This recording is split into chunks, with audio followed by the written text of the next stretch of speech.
कबो बेली कबो पप तू नचवला सब साटा के पैसा सधवला काओ ठीक नहीं का करो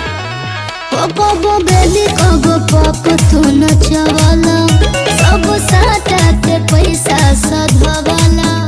कमी दया करो ए हवाला पर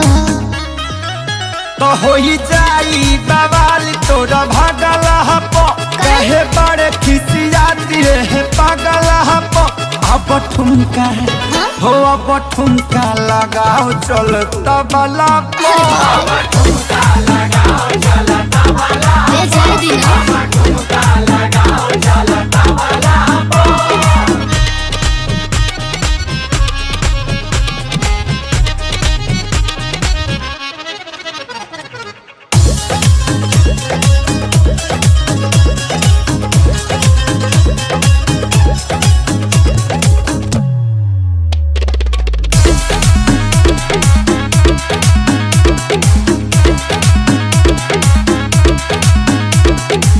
हिम्मत न करे थकल बाबा दुनिया टूट के छिटाइल बाट कर धनिया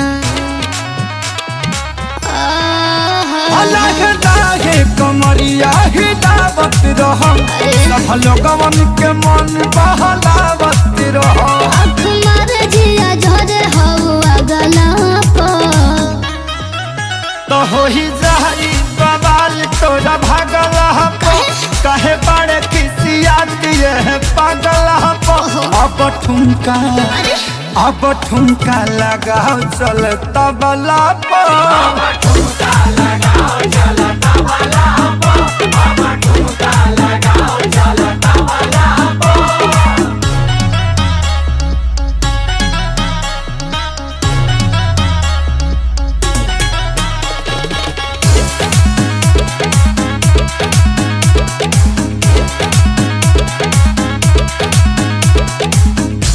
कहे नहीं मजबूरी खेसारी निकलता रहब हमरा मुहां से गारी जा तनी करू बरदास खुश होके जइबे जबड़ी के शुभम से नजर ना पइबे जनी डालो तू घेर आग लगला होई जाई बवाल तोरा भागल हप कहे बड़े खिसियाती है पागल हप अब ठुमका लगाओ चल तबला पर